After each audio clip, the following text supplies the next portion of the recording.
आप सभी को स्वागत है हमारे YouTube चैनल मसीह लकड़ा पर। आप सभी को जय मसीह की। आज मैं आप सभी को मूसा के मृत्यु और उसके दफनाए जाने का रहस्य बताऊंगा। व्यवस्था विवरण 34 अध्याय में 1 वचन से 12 वचन तक देखने को मिल जाएगा। इससे पहले प्रियो कि हम इस वीडियो को शुरू करें, आइए हम प्रार्थना करें। प्यारे प्रभु परमेश्वर, हम धन्यवाद के साथ आपके पास आते हैं और आपसे विनती करते हैं कि इस वचन को समझने के लिए आप हमारी सहायता करें, ताकि पवित्र आत्मा की अगुवाई और मार्गदर्शन में हम आपके वचन को गहराई से समझ सके और वचनों में प्रतिदिन बढ़ते जाएं।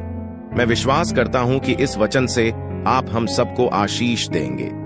सारी बातों में आपको महिमा देते हुए मैं इस प्रार्थना को प्रभु यीशु मसीह के नाम से मांगता हूं, आमीन। प्रियो, मूसा की मृत्यु के विषय में बाइबल हमें यह बताती है कि जब मूसा मोआब के अराबा से नब्बो पहाड़ पर जो पिस्का की एक छोटी और यरीहो के सामने है चढ़ गया, और यहोवा ने उसको दान तक गिलाद नामक सारा देश और नफ्ताली का सारा देश और अप्रेम और मनुष्य का देश और पश्चिम के समुद्र तक का यदा का सारा देश और दक्षिण देश और सोवर तक की यरीहो न नामक खजूर वाले नगर की तराई, यह सब दिखाया।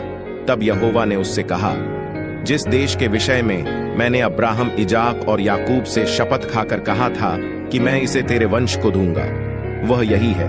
मैंने इसको तुझे साक्षात दिखला दिया है, परंतु तू पार होकर वहां जाने ना पाएगा। तब यहोवा के कहने के अनुसार उसका दास मूसा वहीं मोआब के देश में मर गया, और उसने उसे मोआब के देश में दी, और आज के दिन तक कोई नहीं जानता कि उसकी कब्र कहां है। मूसा अपनी मृत्यु के समय 120 वर्ष का था, परंतु ना तो उसकी आंखें धुंधली पड़ी और ना उसका पौरुष घटा था, और इजरायली मोआब के अराबा में मूसा के लिए 30 दिन तक रोते रहे।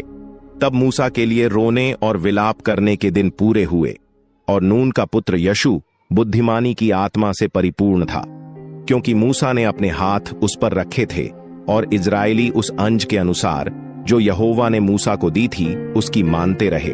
और मूसा के तुल्य इजराइल में ऐसा कोई नबी नहीं उठा जिससे यहोवा ने आमने सामने बातें की, और उसको यहोवा ने फिरौन और उसके सब कर्मचारियों के सामने और उसके सारे देश में सब चिन्ह और चमत्कार करने को भेजा था, और उसने सारे इजरायलियों की दृष्टि में बलवंत हाथ और बड़े भय के काम कर दिखाए।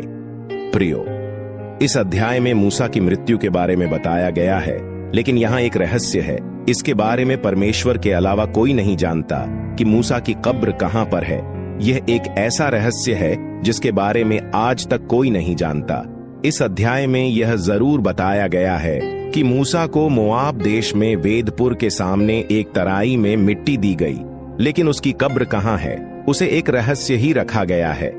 आपके मन में भी इस विषय को लेकर कई सवाल उठे होंगे कि उसकी मृत्यु कैसे हुई और उसकी कब्र के बारे में क्यों नहीं बताया गया।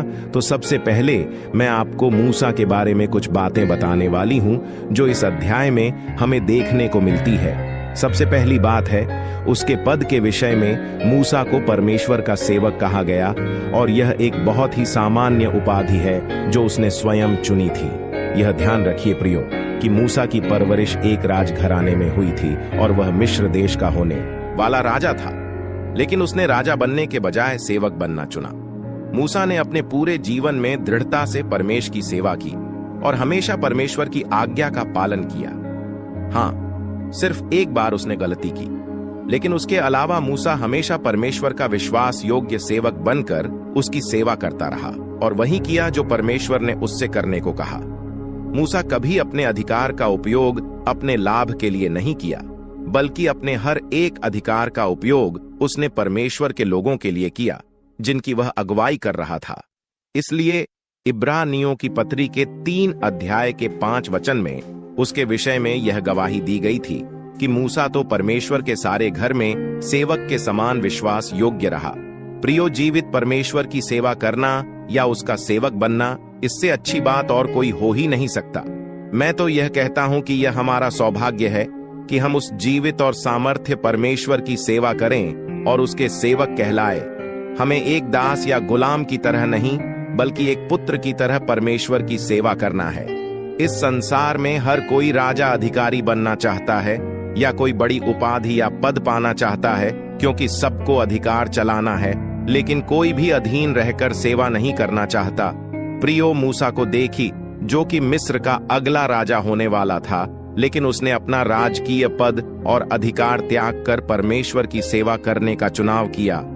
ठीक उसी तरह हमें भी पद, अधिकार और उपाधियों के मोह से अपने आप को बचाना है और परमेश्वर के एक उत्तम सेवक के रूप में अपना जीवन यापन करना है। मैं सच कहती हूं प्रियो कि जीवित परमेश्वर की सेवा करने से अच्छा और कोई काम नहीं है।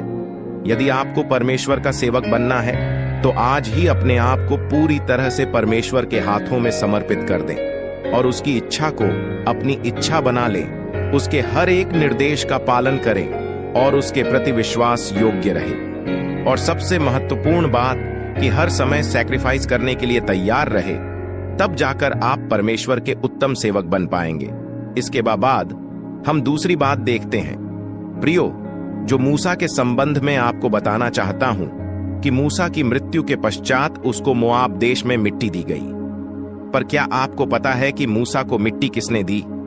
स्वयं परमेश्वर ने। आप इसके लिए व्यवस्था विवरण की पुस्तक के 34 अध्याय के 5 और 6 वचन को यदि आप ध्यान से पढ़ते हैं तो उसमें यह स्पष्ट होता है कि मूसा की मृत्यु के पश्चात स्वयं यहोवा परमेश्वर ने उसे मिट्टी दी। यह मूसा का दूसरा सौभाग्य